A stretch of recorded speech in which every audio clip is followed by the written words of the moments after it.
There's a coin shortage happening in the United States right now, and it's impacting how businesses are operating. It's also providing an excellent time for crypto to shine.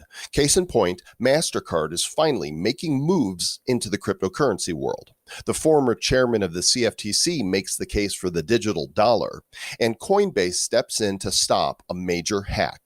The blockchain heroes have arrived sooner than anticipated, but not in the way you think. Finally, Jonathan Keim from Cryptocurrency Wire joins us to discuss John McAfee's super ghosty new project. Price of one Bitcoin, $9,500. Price of one BADcoin, 1 satoshi. Mastercard getting into crypto, priceless. This is our Bad News, episode number 429 of the Bad Crypto Podcast. 5, 4, 3, 2, 1, 0, ignition. Who's bad?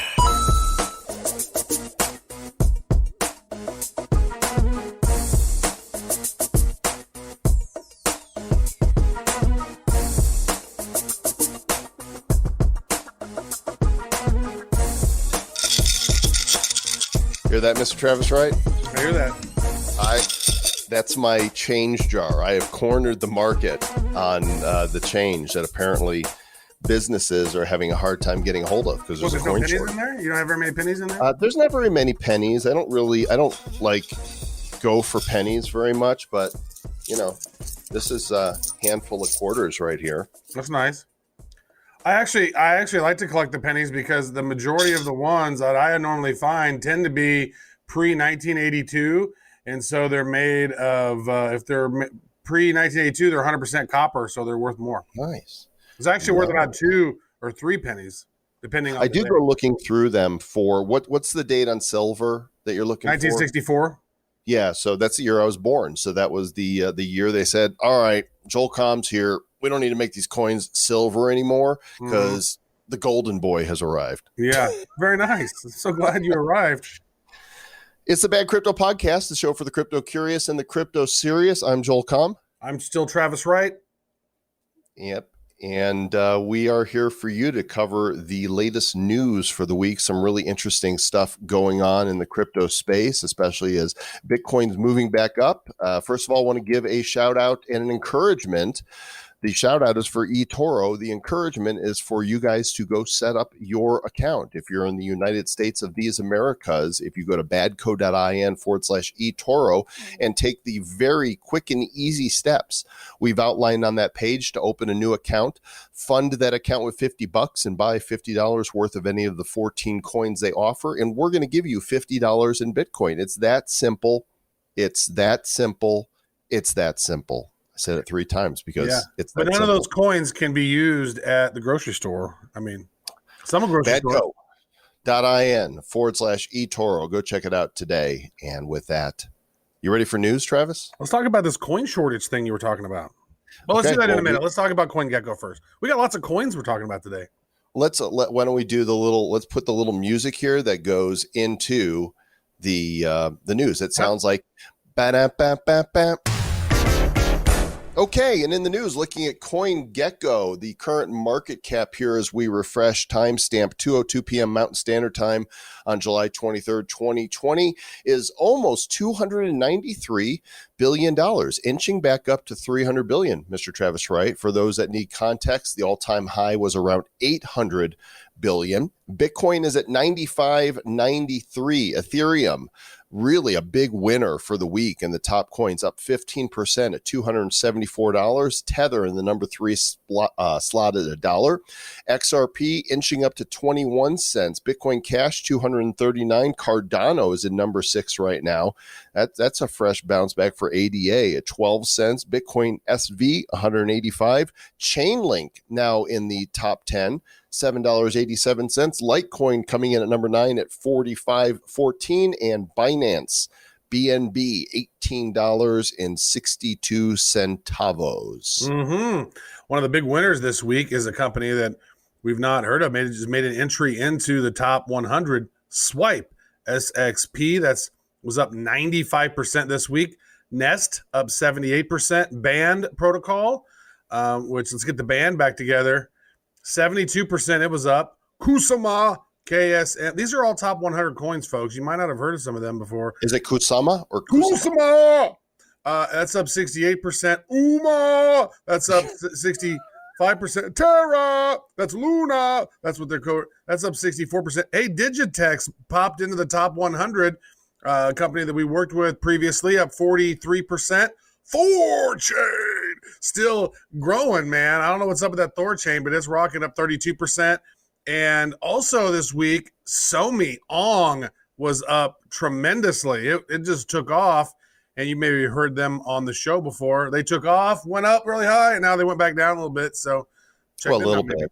Anything that goes up really high is going to come back a little bit. Whether or not it stays there is yet to be determined. But a big win for the week. I mean, the biggest loser in the top 100 is Bitom, or is it Bitum, or I don't know what it is. Bitum. Down 15%. But, pretty much in the top 100, it was just a very green-looking week. Of course, by the time you hear this, that could all change.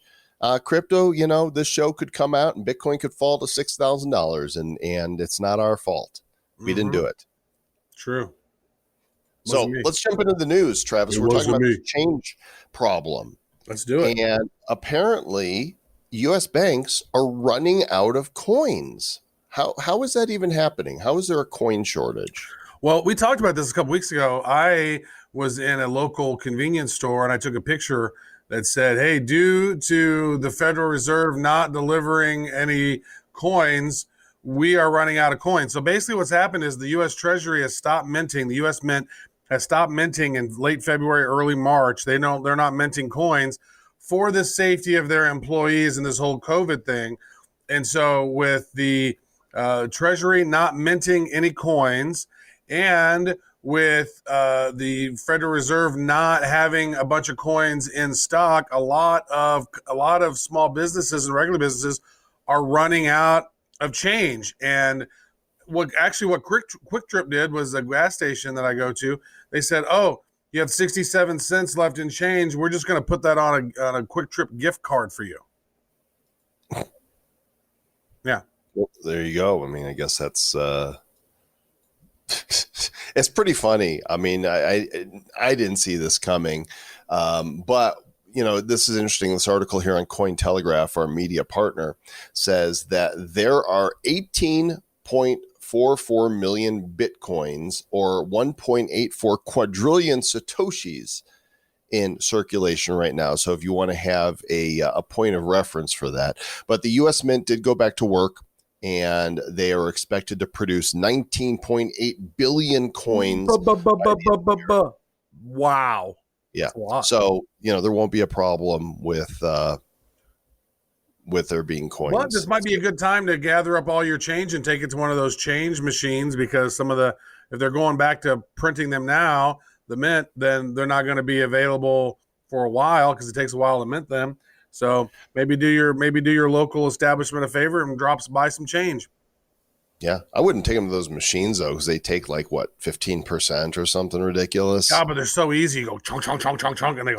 Take them to your bank. If you have a bank account at a major U.S. bank, call them and say which branch has them, and if you are an account holder there, they'll do it for nothing.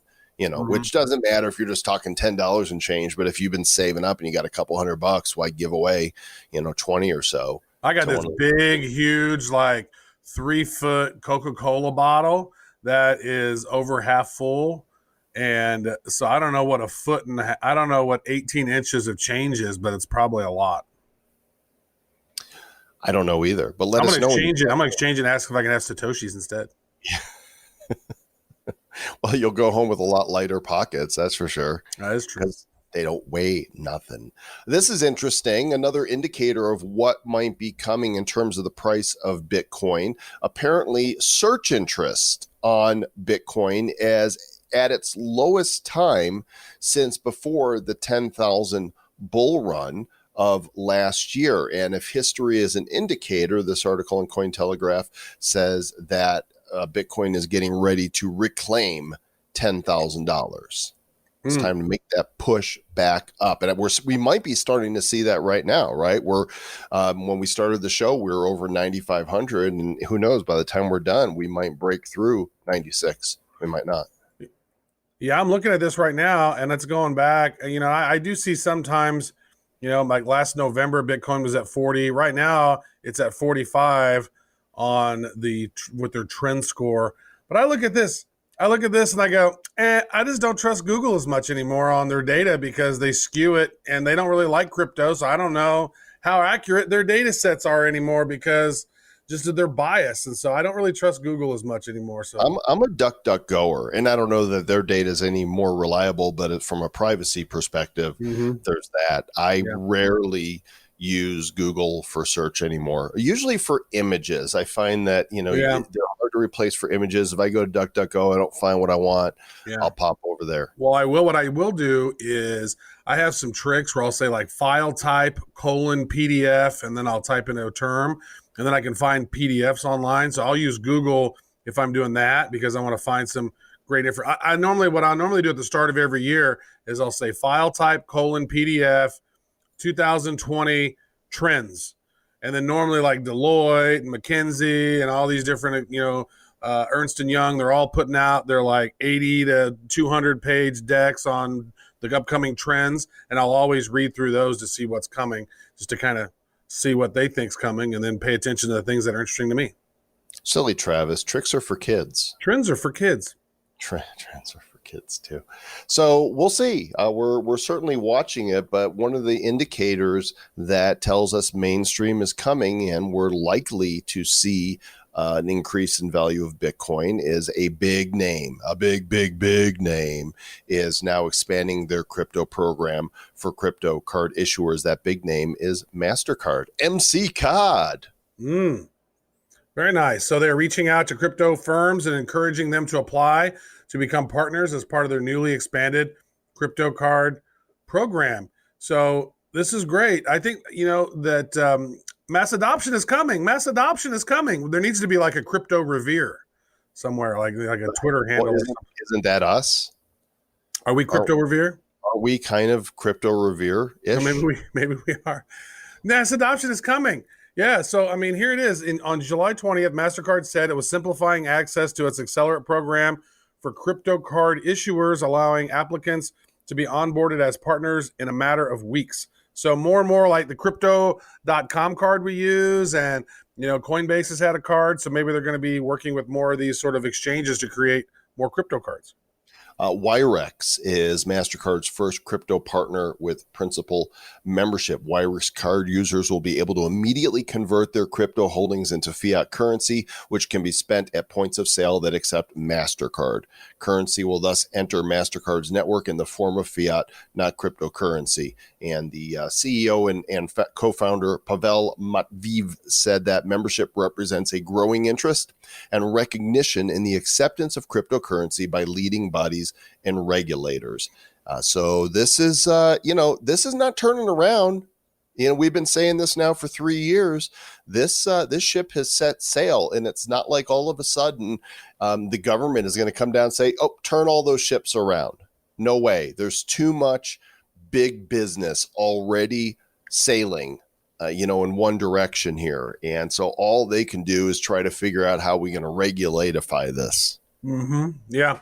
So it's exactly what the crypto.com card does.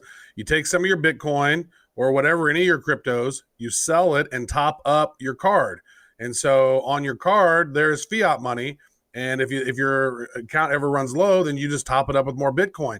What's great about it is it's not like a bank account where, say, you only have $15 on your crypto.com card, and then some PayPal thing tries to kick through, or some bill tries to kick through, your insurance kicks through, it's $180, and you go, wait a second, there's no money in there. And then what the bank will do is they'll say, oh, well, sorry, you didn't have any money, so we're going to take $35 extra that you didn't have.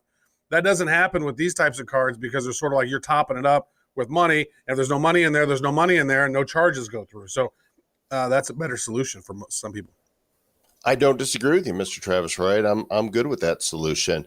Last week we talked about the big Twitter hack where people were trying to scam Bitcoin through verified Twitter accounts. And this story has been uncovered on theblockcrypto.com. Coinbase says it prevented over 1,000 customers from sending $280,000 worth of Bitcoin to Twitter hackers. They're not the only platform that interacted with hackers' addresses, but basically they took a step to stop this from happening. I'm trying to figure out how exactly they took that step. I would say this is like during that Twitter hack, what happened was they hacked, I don't know, 45, so maybe even more people, and then they were using 3 different Bitcoin addresses. And so they took over the Coinbase account, they took over Tron's account, they took over Binance, CZ's account, Bill Gates' account, Elon Musk, a bunch of accounts, Joe Biden. And then they had these 3 different Bitcoin addresses. And I think what Coinbase did is if you're trying to send money to one of these addresses, they blocked it. And so they did get, as last I saw, they got over $120,000 in Bitcoin, but Coinbase prevented an additional 30 Bitcoin from being sent to those addresses last week. Good job, Coinbase and others, from stopping hackers from doing that hacking thing that they do. It's no bueno. Mm-hmm. It's bad for the space, because now people hearing about the Twitter Bitcoin thing and they go, "See, criminals." Yeah, right. They're gonna steal your stuff.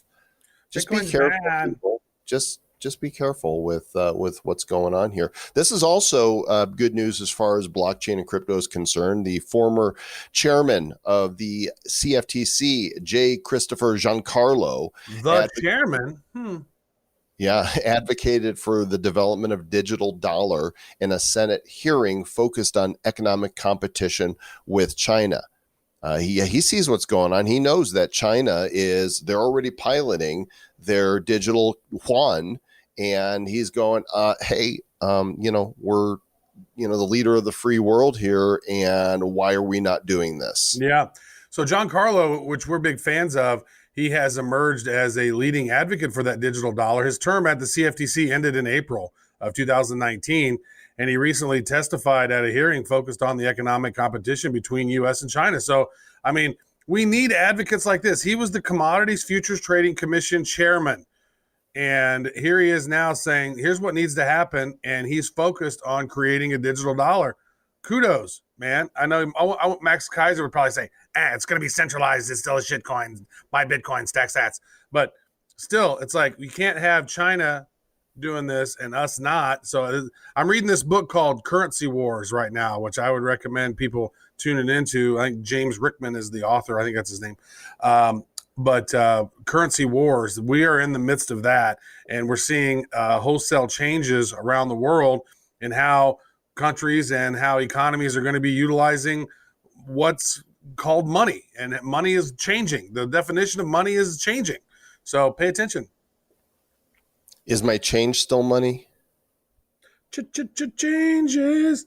Oh, I hope I can still use it.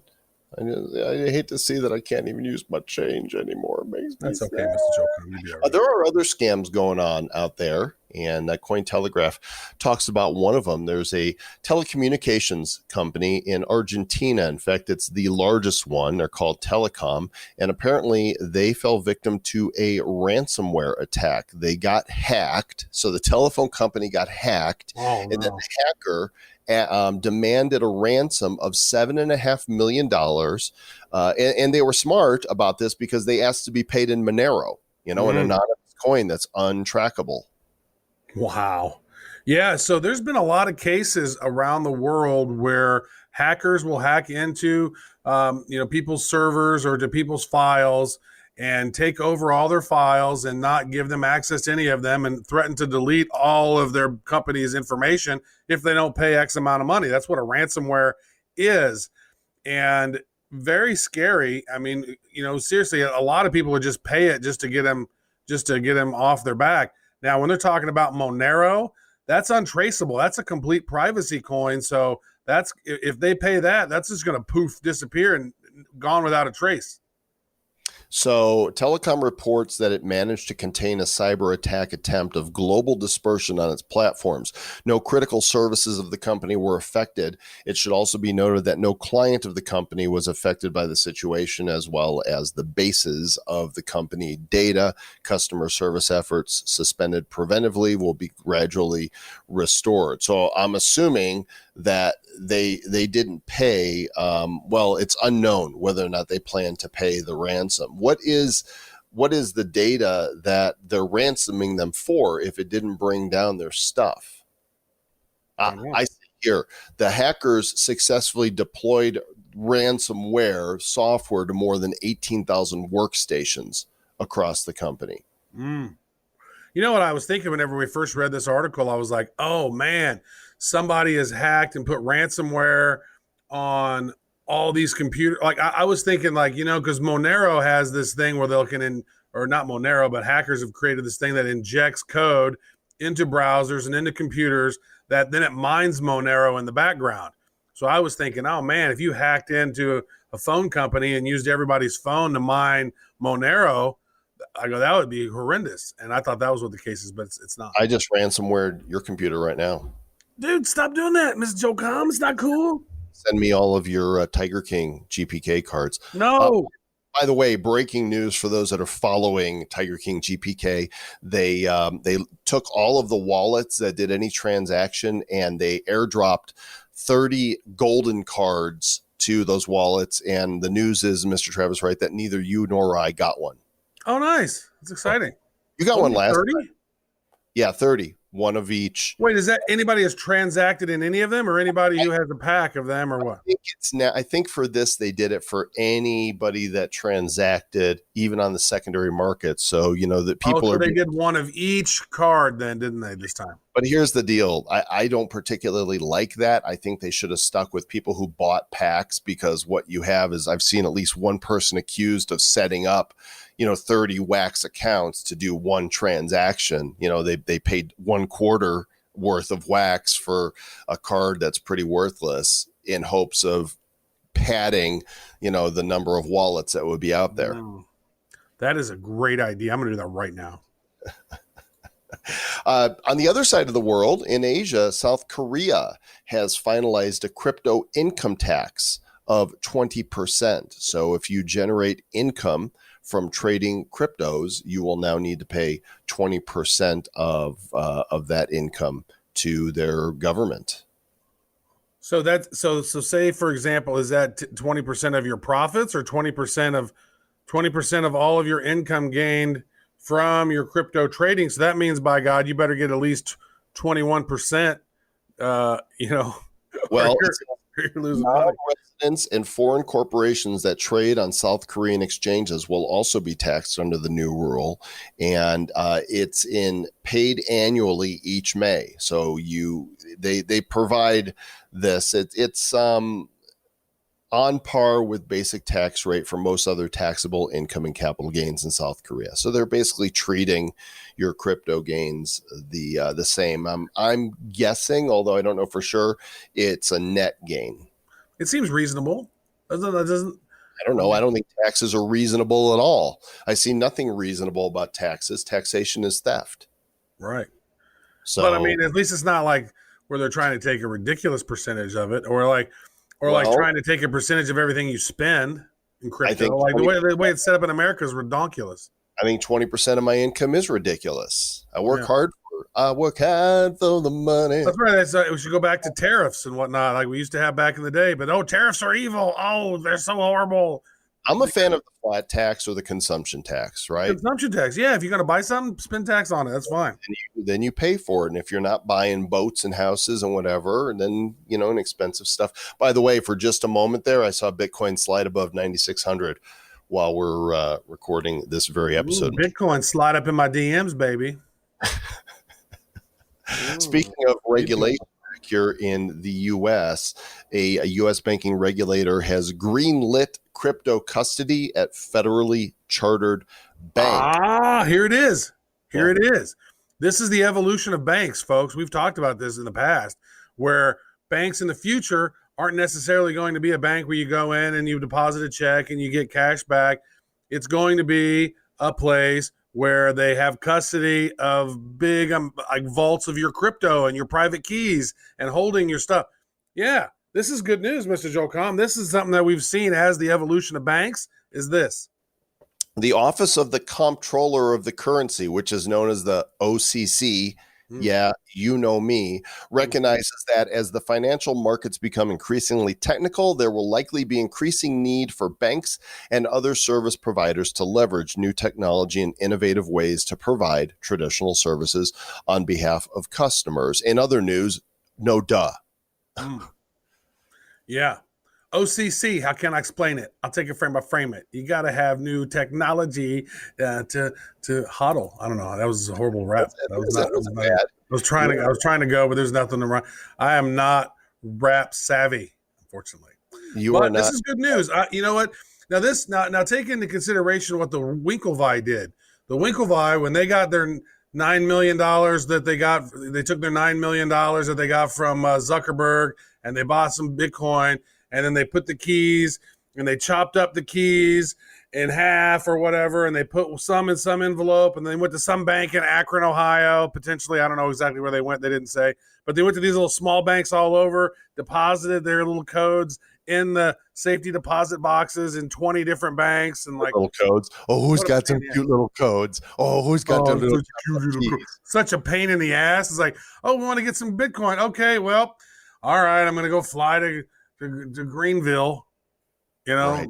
Go to the bank. What happens if the bank shuts down? And I don't know. It's crazy. I don't know. Little pieces of this and that. Hey, let's give a quick pause here and talk about Moby, one of our sponsors for the show. Money's been around for thousands of years, starting with cowrie shells to precious metals to minted coins that apparently you can't get to paper money. And now we have the cryptocurrencies, the easiest, the fastest, the most transparent method of doing payments and transactions that has ever existed. And Moby is on the front lines with their ecosystem. In fact, they want you to check it out and try it out. They want to give you $10 in free MBX tokens, the currency of their ecosystem and their loyalty program. Simply go to MobyPay.io. I believe they've updated their website. It is more sleekish for 2020, and sign up for their beta program. Get $10 in free MBX, and you could just say, hey, Joel and Travis sent me.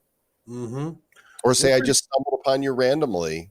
Say whatever. You don't say anything. Just sign up. Just click. Yeah, we're pretty bullish on them in the long term. We think that they're going to be doing some pretty epic stuff. They're definitely keep advancing and keep growing their technology. Hopefully one of these days it'll be magically delicious. Because it's magical. Internet money.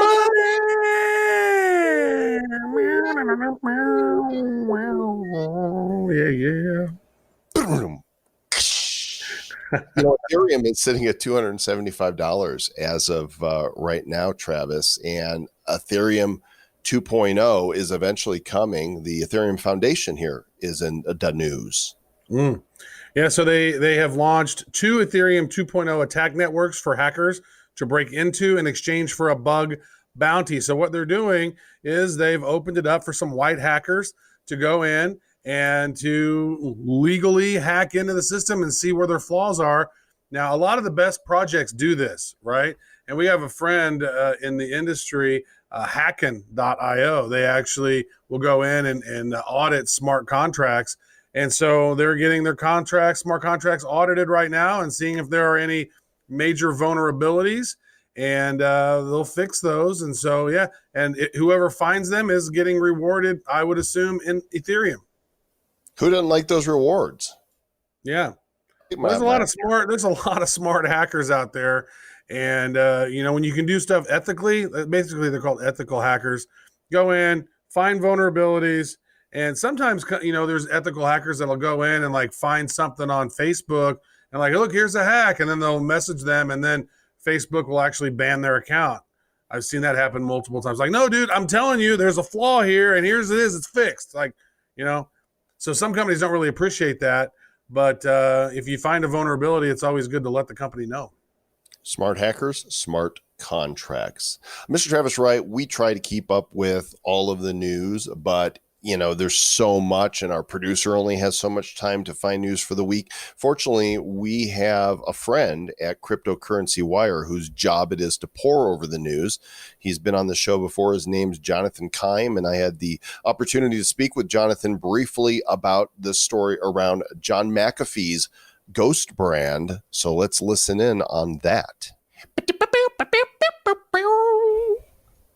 And while we try and stay on top of all of the news stories, let's face it, there's a lot that's coming down the pipe each and every day. And Jonathan Keim, who is the communications director with Cryptocurrency Wire, he's been on our show before. This dude, he keeps up with all of the headlines and knows, is totally on top of it. John, welcome back to Bad Crypto.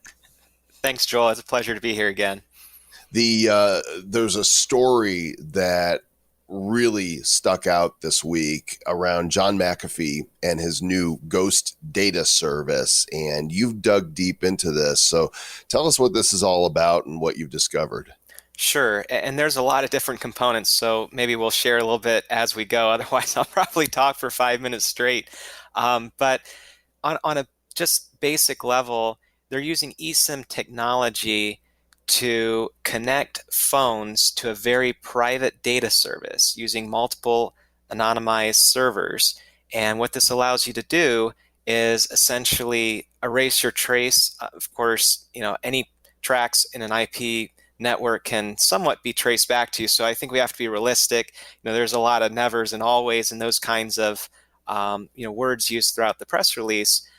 But I expect that his ghost cryptocurrency will be the only currency option available to prepay for this service. And another thing I'd like to add is, if you want to give someone a regular phone number and be on this eSIM, data-only network, you can do so. You just might not want to use something like Google Voice. There's other voice over IP services that would give you a phone number that could be used on this data network. What you say eSIM? I mean, I'm used to physical SIM cards. What's the difference between an eSIM and a physical SIM? So it's completely software based, which means it can't be physically lost or damaged. It can store multiple cellular profiles, and it's also not as hard. It's also harder to hack. So when you say harder to hack, what makes it harder to hack?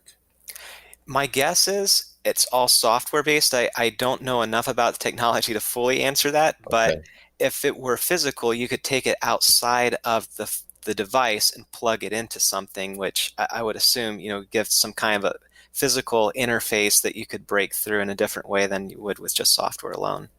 Well, it looks like John's launching a whole brand around this ghost, and it's not just this one tool. There's the data service, and then there's a crypto. In exchange, what in the world is he up to? All it said towards the end is that the ghost brand, I'm just going to quote directly, will encompass a range of practical, real-world tools for people to protect our rights and take back our privacy. Privacy is a human right. Yeah, he's definitely big on privacy. Nobody knows where he is. Exactly. I want to get your commentary because, John is a little bit of a loose cannon, a lot of a loose cannon, right? Quite a personality in the crypto world. Some people would say, that he's pumped, crappy coins in the past. He comes up with these projects and, what do you think the reception is to this, and can people trust what he's putting out? Honestly, it doesn't seem like much lasts for too long, but he's very, very good at getting news headlines. Interesting fact, this same month, 3 years ago, is when McAfee said Bitcoin would hit $500,000 or he'd eat a small part of himself. And now that he has, you don't know if it's small. Okay. A part of him, I stand corrected. I have to ask Mrs. McAfee about that. Well, now that he has his own crypto, just in this last week, he's gone as far as to say that Bitcoin, and again, I'll quote directly, is an old, tired, worthless coin. Mm-hmm. So, all right. Well, there you go. Jonathan, appreciate you digging up the story. And if people want to check out Cryptocurrency Wire, where do they go for that? Well, easiest way would be cryptocurrencywire.com. You can also follow us on Twitter under the handle CryptoNetWire. We have RSS, podcasts, and a lot more at the site you can check out. Mr. Travis Wright, we need to increase the budget for Bad Crypto, because if I've got to do the transition music, it's going to get cheesy in here really quick. Wait, that kind of sounds like the voice you make for your girlfriend. Maybe that's the music. She's listening right now, cracking up. So I just discovered this story here on Cointelegraph, and this is really interesting because we've talked in the past about people tokenizing themselves. And this is not the first time that this has been done, but Spencer Dinwiddie of the Brooklyn Nets and the National Basketball Association is, he's a big name in the NBA, and he offered tokenized shares of his contract, and he raised 10% of that contract to tokenize. So Spencer Dinwiddie, he's disappointed because he offered tokenized shares in his $34 million contract, but basically only got around 10% of that. But so 8 investors were able to participate. But see, that's the whole thing. He's like, he tried to share 90 shares worth $13.5 million, but Form D regulatory filing submitted to the SEC said that only 9 shares were issued for an exchange of 1.35 million, a mere 10% of his target. So he did not hit his whole target. He only hit 10% of it. Well, that's because, look, you got to go through the SEC. You got to go through all this other stuff. Now, maybe if what he had done was converted X amount of his salary into, NFTs that had X amount of waxatotes to them or something, right? Then maybe more and more people could actually participate. Only 9 people were able to participate. Yep. I just love that he tried it.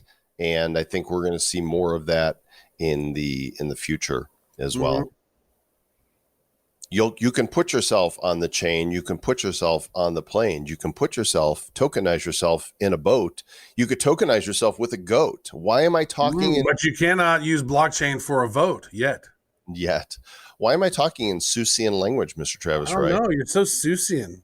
This article from TechCrunch says, from CryptoKitties to the NBA, Dapper Labs have paved the way for blockchain popularity beyond speculation that's purely monetary. And now with Dr. Seuss Enterprises, another collectible application arises, featuring the Lorax, Thing 1 and Thing 2, the Cat in the Hat, and Horton 2. Fans of Dr. Seuss can collect characters who in retrospect may prove to be more valuable than almost any other collectible. That's why.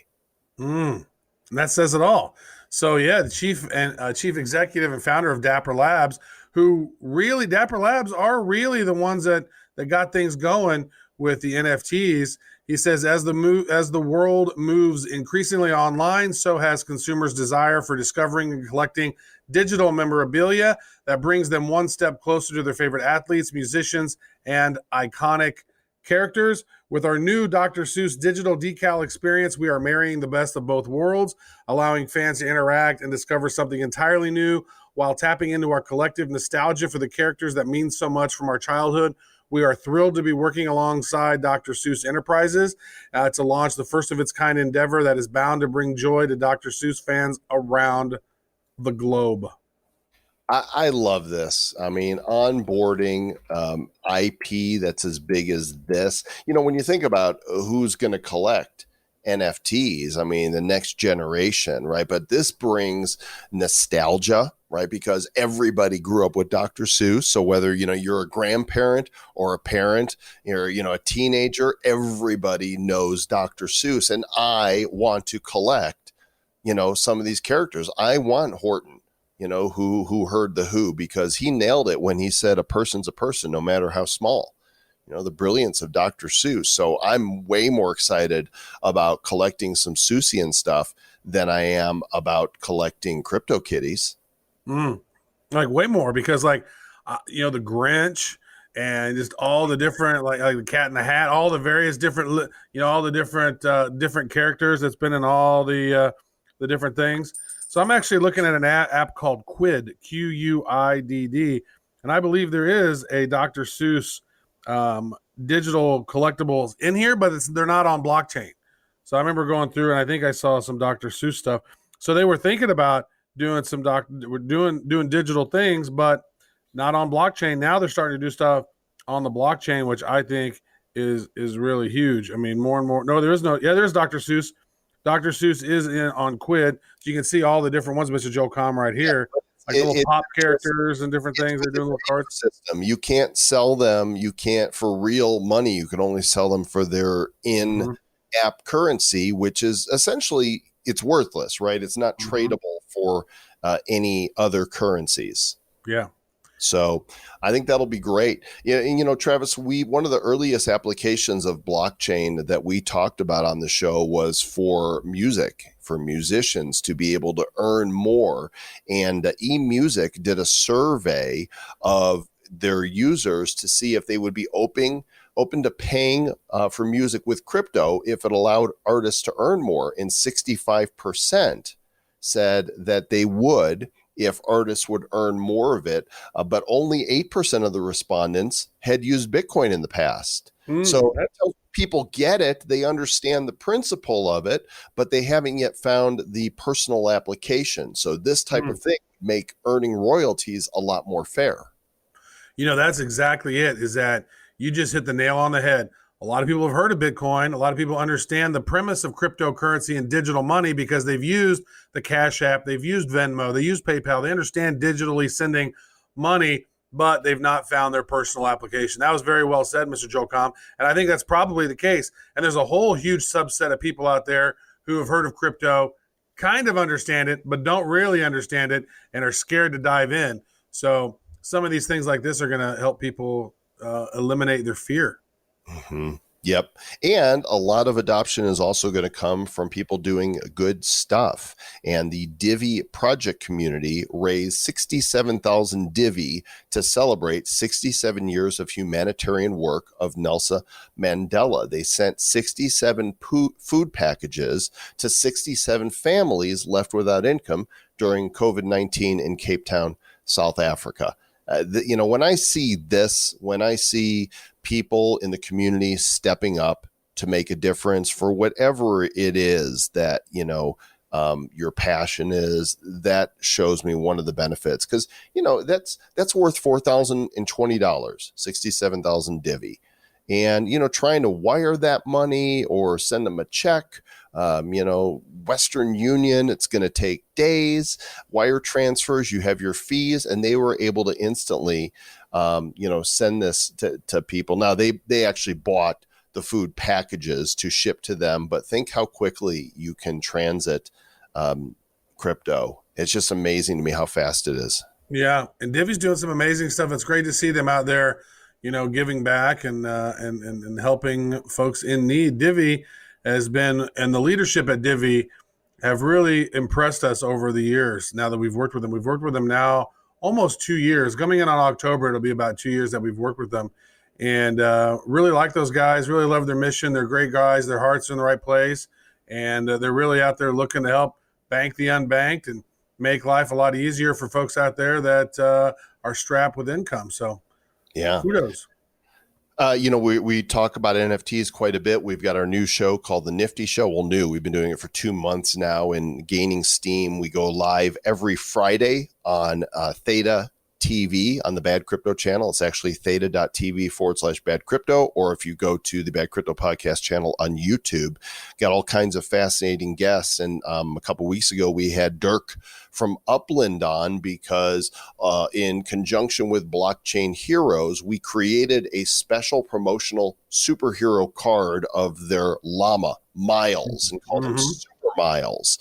And they ran a 48-hour promotion and said, all right, we want you guys to buy a property is it Merced Manor? Is that what it's called? Merced Manor in San Francisco. In San Francisco. So I quietly bought a property right there in the corner of the region. And then they announced to their people, blockchain heroes have arrived in the Merced Manor neighborhood, and whoever the top 25 people to own properties in this neighborhood in the next 48 hours will be awarded this exclusive Super Miles card. What happened? Well, I think it sold out in like less than an hour, didn't it? All the properties? The whole neighborhood, not just like a couple The blocks. whole neighborhood, yeah. It's hundreds of properties, I believe, in that neighborhood.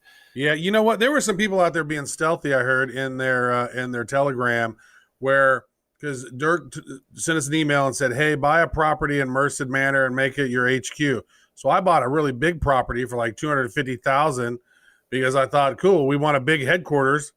And then something happened where I don't know why that one didn't end up being the headquarters, and you ended up buying another one.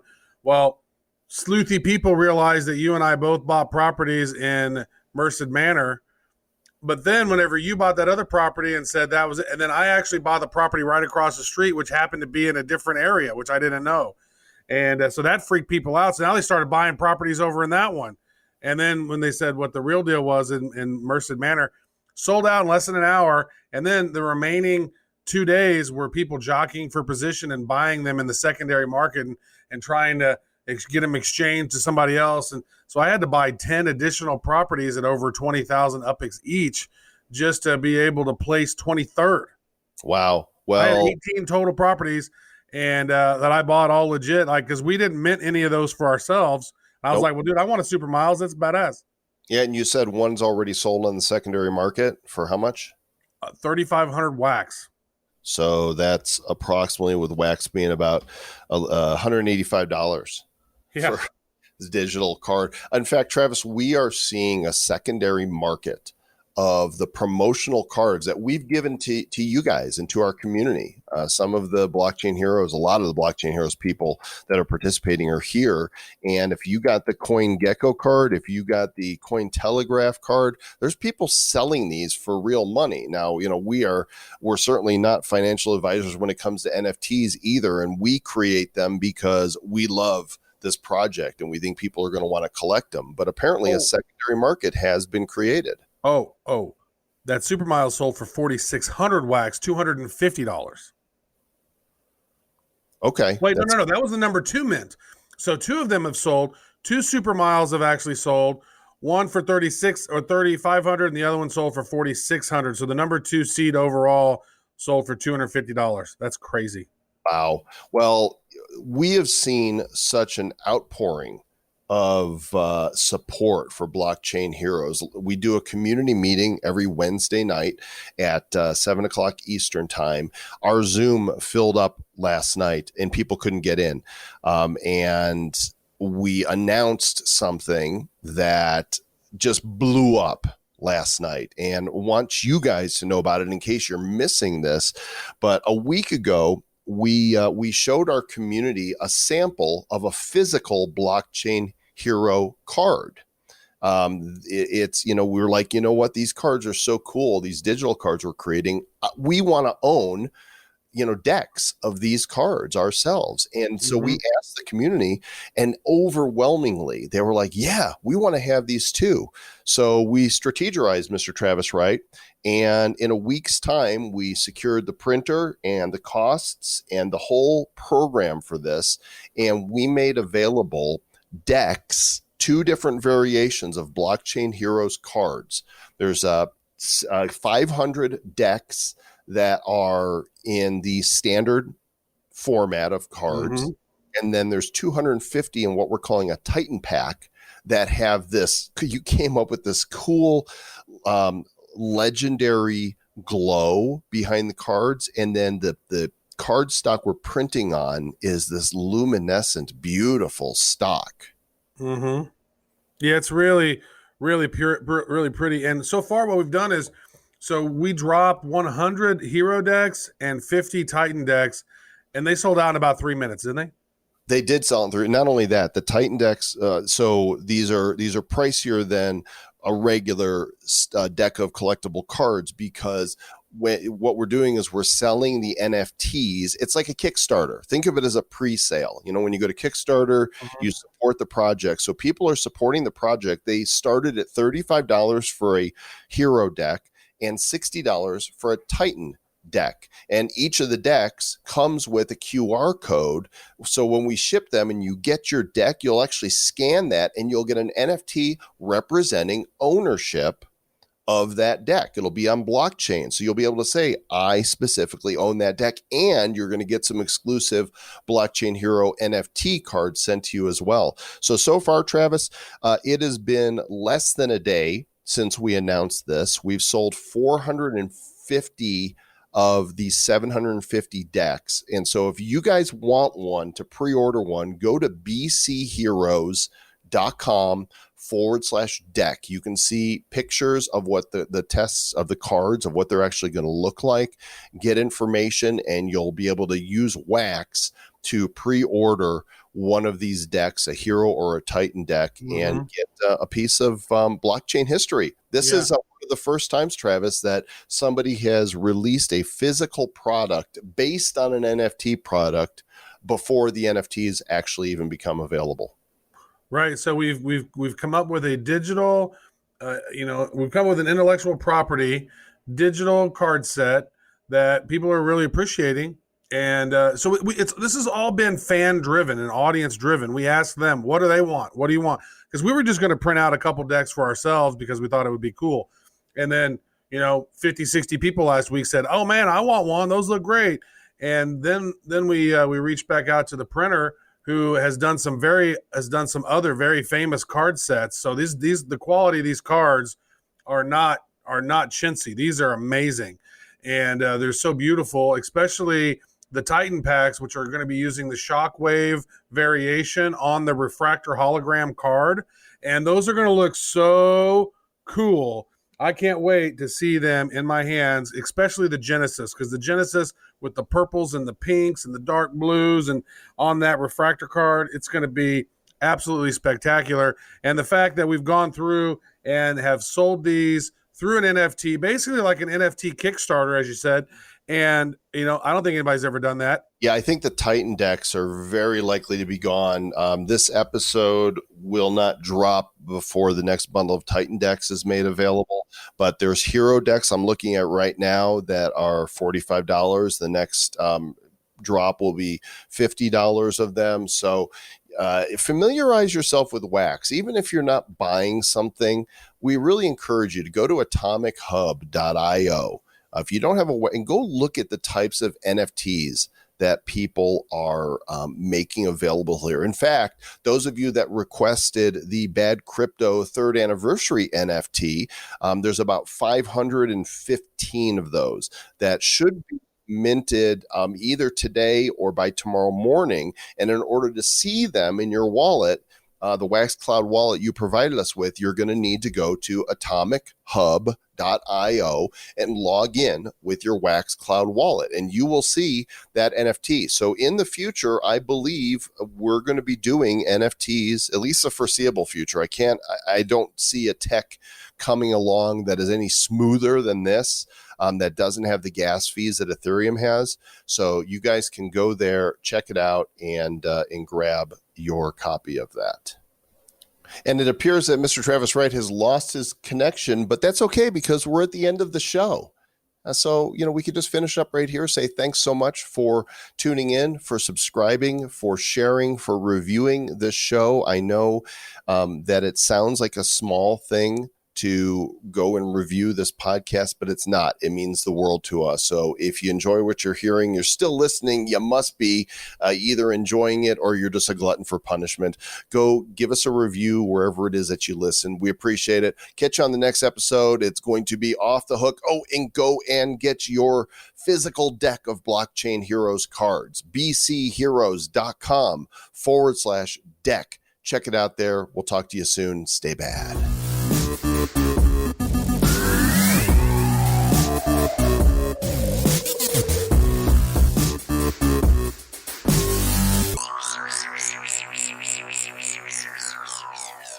Who's bad?